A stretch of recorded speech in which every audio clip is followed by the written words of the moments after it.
Hey brother. So last week we hit 500,000 subscribers, and so to celebrate, this week I wanted to do something a little different and do a draw my life video. Apologies in advance though for my horrible drawing. I grew up in the big little city of Roanoke, Virginia with my two younger brothers, Ben and Ty, and my parents, John and Mary. The most unusual thing about my childhood was that our dad was the local TV anchorman, which may not sound crazy today when anyone can just broadcast themselves out online, but in the 90s, being on TV in a somewhat small city was a big deal, or at least that's how people treated you. Honestly, I'm not sure our family ever went out to dinner without someone coming over and saying, "Oh, hey, we sure do love watching you on the TV." And oddly, this one fact about me would come to define me in a lot of ways. For example, on the first day of school every year, the teacher would call roll and stop at my name and say, "Carlin, like the guy on TV?" And everyone's head would turn to me, and my first impression would be made. Now, I'm not saying that's a bad first impression, just that I didn't really have much say in the matter, and for the most part, it was the only one I ever got to use. This wasn't a big deal as a kid because kids don't really care about that stuff, and I more or less had the same group of friends all the way through 8th grade until my parents decided to move us one town over so we'd be closer to Dad's work. This was brutally upsetting to 8th grade me, who suddenly found himself friendless and discovered that this whole first impression business made meeting new people very tricky. Some people thought it was cool, some people assumed I was arrogant. I had a ton of people ask me what the weather was. I don't know, look out the window. But mostly it felt like I was treated as some kind of novelty. Looking back, I was probably in a real state of depression for most of that year, but little did I know how well things would turn around. That roaming those halls with me were not only my 3 future best friends, but also my wife. So yeah, in the end, my parents were right. The move was a good idea. And in the coming years, as I got more involved in things like soccer and track and swimming and most of all cross country, I met a very close group of friends that I still talk to every day. John, Mike, and my younger brother Ben. We became known to each other as the GMA, or Green Mallard Association. A name not chosen for our love of ducks or hunting or anything, but because our dad told us his group of friends growing up called themselves the Gray Squirrel Society, and as is the story of my life, I wanted to follow in his footsteps. A trend that continued into college, where I began studying mass communication and broadcasting at Virginia Tech. Go Hokies! And during this time, I had 3 very important conversations that would really change my life. First was in my media writing class with Professor Roland Lazenby. One of the best professors I ever had. He spent the entire first class trying to scare the hell out of us, telling us a career in media meant being overworked, underpaid, and being highly replaceable by classrooms full of people just like this one. But before you got to experience the joy of such a career, you would have to stand out amongst your classmates. Now, I think he just meant join the school paper or radio station or something, but I'd already done that with VTTV, lead anchor, no big deal. Seriously, it really wasn't. I don't think we had any viewers. Either way, I looked around and everyone else in the class had also already joined one of those clubs, so we weren't really standing out. No, I knew that he meant we would have to go a step further, do something really different.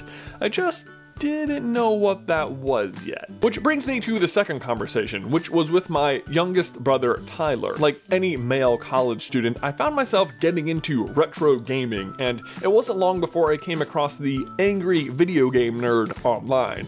Seriously, if you haven't watched his stuff, please go do so. He is a pioneer for the entire gaming genre of online video. I was telling Tyler about the AVGN, prepared to surprise him with this awesome new content, but he ended up surprising me by just shrugging him off.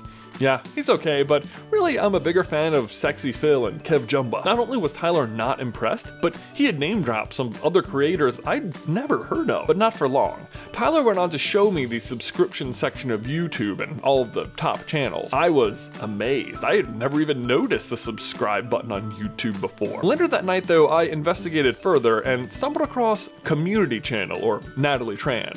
She was, and continues to be so today, hilarious. Seriously, if you don't know of her, go watch her now, or at least after this video, because she was a massive inspiration to me. For about a month after discovering this half of YouTube, I continued watching Natalie and other popular YouTubers, just eye-guzzling it relentlessly, and I realized something. These people are all just sitting in their bedrooms with cameras.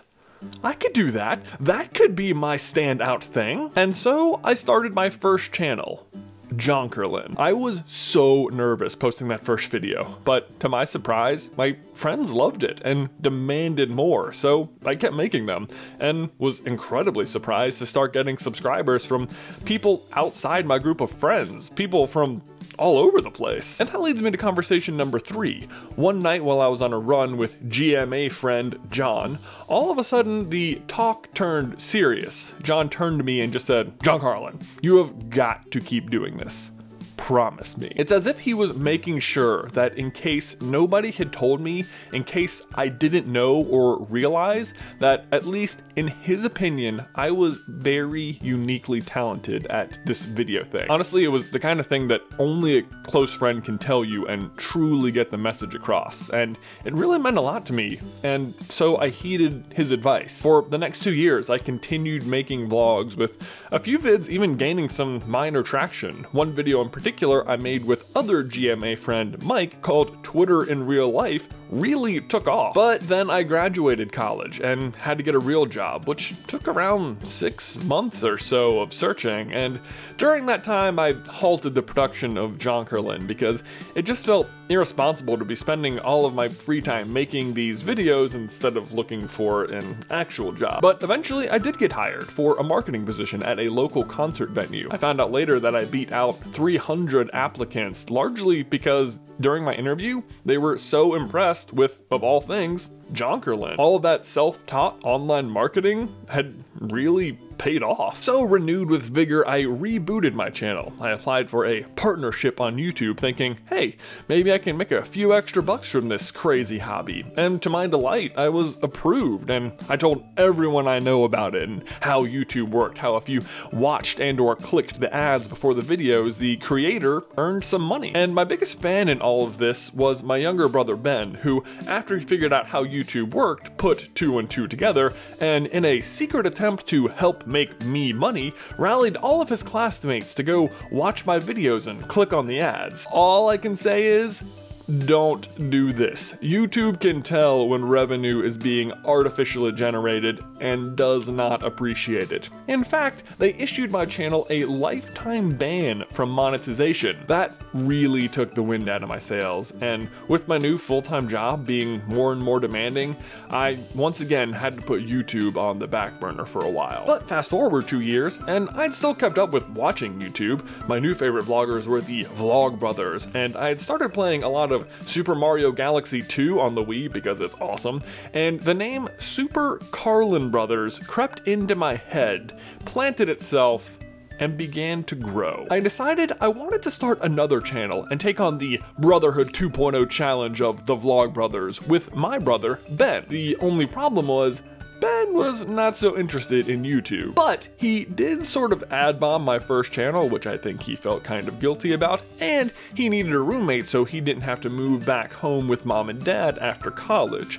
So I agreed to be that person if he would agree to try out SuperCarlinBrothers with me. I think in his head he thought we'd burn out after 2 weeks or so and he'd just have a roommate, but joke's on him because 4 years later we are still going strong. We didn't miss a single day the entire first year and ended with 2,000 subscribers and all sorts of new friends and experiences. Then during year 2, Tyler introduced me to the Pixar Theory by John Negroni, and I fell in love with it. I wanted everyone to know about it, so I made a video about it, and that kind of took off. And today it is actually still our most popular video. In fact, we noticed that anytime we made a video about Pixar or Disney or Star Wars, people really seem to like it. 3 years into SuperCarlinBrothers, my life had changed a lot. We were now around 60,000 subscribers, I just bought a house, and was engaged to be married to my amazing wife, Beth. But I had started to become increasingly unhappy at work. I think 5 years anywhere will do that to you, but another big part of it was realizing that I had lost all passion for my day job. My true joy came from YouTube, and I knew that as long as it was a possibility for that to become my career, I was never going to be enthusiastic about any other job. The problem was that despite our growing success on YouTube, we still weren't making nearly enough to make it a full-time career, and with a mortgage and possible family in the near future, I knew I was going to have to start prioritizing my life around that. It was becoming clearer and clearer that unless something drastic happened on YouTube, I would have to abandon the project and focus on my real job so I could stop hating it and maybe just rediscover some purpose or just enthusiasm at the office. Focus, it turns out though, is also what the channel needed. Our never-ending conversation had meandered on for 3 years with no real topic other than our day-to-day lives. And for year one that had been okay because the focus was just completing the challenge, but since then we had no purpose except just to continue. So we decided to try one more thing, to just focus our conversation on things we were actually passionate about. It sounds so obvious now, and even looking back, those were always the videos that did the best. So we asked ourselves, why aren't we just always talking about the stuff we love? This made all of the difference. We began talking only about our favorite things, the things we've loved since we were kids. Pixar, Disney, Star Wars, Harry Potter, all that stuff. And then something drastic did happen. In just a few months, we jumped from 60,000 to 250,000 subscribers. I was able to quit my job, and less than a year later, we're sitting here with you guys at 500,000, and I have never been happier. So let me just say thank you to all of our subscribers out there who saved me and whose support means so much. You have no idea how much you mean to me, and I look forward to making videos for you for a long time to come. See you in another life, brother.